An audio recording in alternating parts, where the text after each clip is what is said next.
Hi guys, I'm Dawn. I'm Jim. And you already know you met us because the video went viral because I cut my hair. Anyway, and his response, he's such a sweet guy. Okay, anyway. Mostly nice.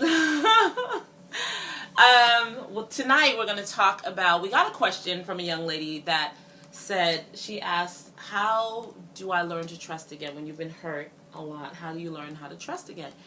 And so I wanted to have, I was going to do the video by myself, and then I decided to ask him because... She didn't really trust me to be here. Whatever.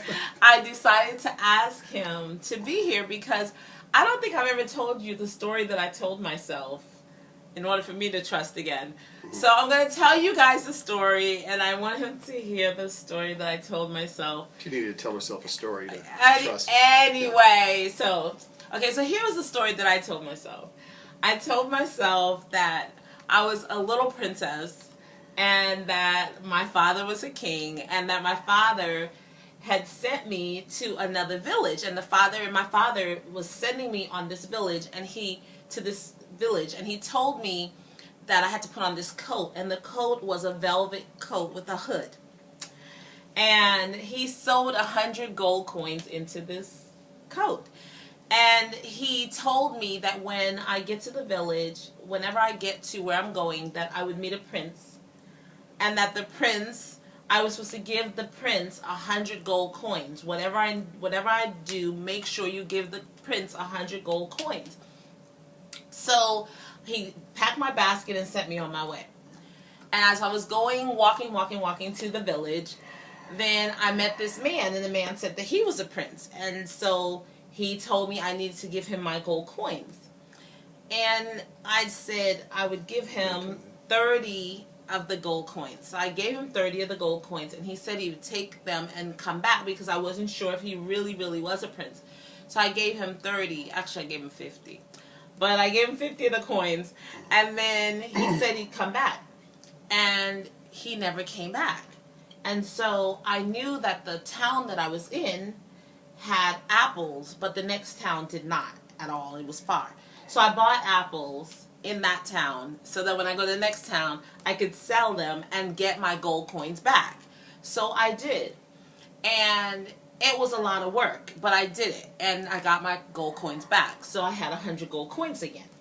So I began to walk, and as I began to walk, I ran into another guy who also told me he was a prince. And I... You're not going to be able to tell this whole story. So I gave him another 25 coins. And I gave him another 25 coins. And after I gave him the 25 coins, he said he was going to come back. But this time, at least I gave him half. And he said he was going to come right back. But he never came back, of course. And so the next town I knew did not have bricks. But the town that I was in when I gave my coins had bricks. So I bought bricks, and I knew I could sell it in the next town. But the way from the town that I was in to the next town was all uphill. So you can all see exactly where he's going with this. So anyway, I had to go uphill with this barrel of bricks by myself, so that I could get to the next town to sell all the bricks. And so, anyway, so I sold the bricks in the next town, and I got all my money back. But because it was so hard, it was so difficult for me to get from one town to the next town, it wasn't as easy as just selling apples. I learned a valuable lesson, and I told myself that I'm going to still trust, but not as easily. So the next guy that came along, and he just walked with me. He didn't tell me he was a prince. He just walked with me. And he was just really a good guy. And then finally, I found out that he was a prince. And I gave him all 100 of the coins.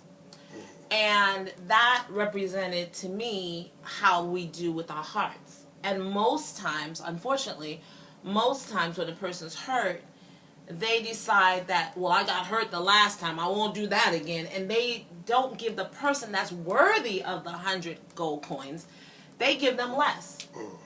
And so I told myself this story, which I created and made up, obviously. And I told myself this story so that I could trust, like I needed to trust. And so that's That's the story, and that's how I developed trust. Just so you guys know, trust is absolutely a decision. You have to decide to trust. And one thing that I'll say about trust is there's a kind of a relationship that you can have without it. And there's a different kind of relationship that you can have with it. And they're distinctly different in how you experience them. And I've had both kind of relationships. And I think the common relationship is one that doesn't contain any trust. That was not uncommon for me to be that way in a relationship. And I was used to a partner being that way in a relationship.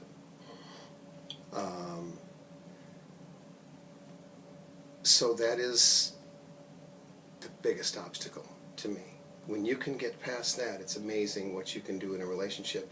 But you've got to be able to trust each other. You know, and that takes sometimes uncomfortable practice, doing things you haven't done before, you know, like trusting the other person. Yeah, just a decision. Mm-hmm. Yeah. Okay. All right. So we'll see you guys next time. We're signing off. The next time we'll be talking about what is unequally yoked. What is really unequally yoked? Is it just enough for two people to be Christians, and is that enough to make it work, or is there more involved in being equally yoked? Yeah. Sounds good. Okay. All right. We'll see you guys next time. Bye.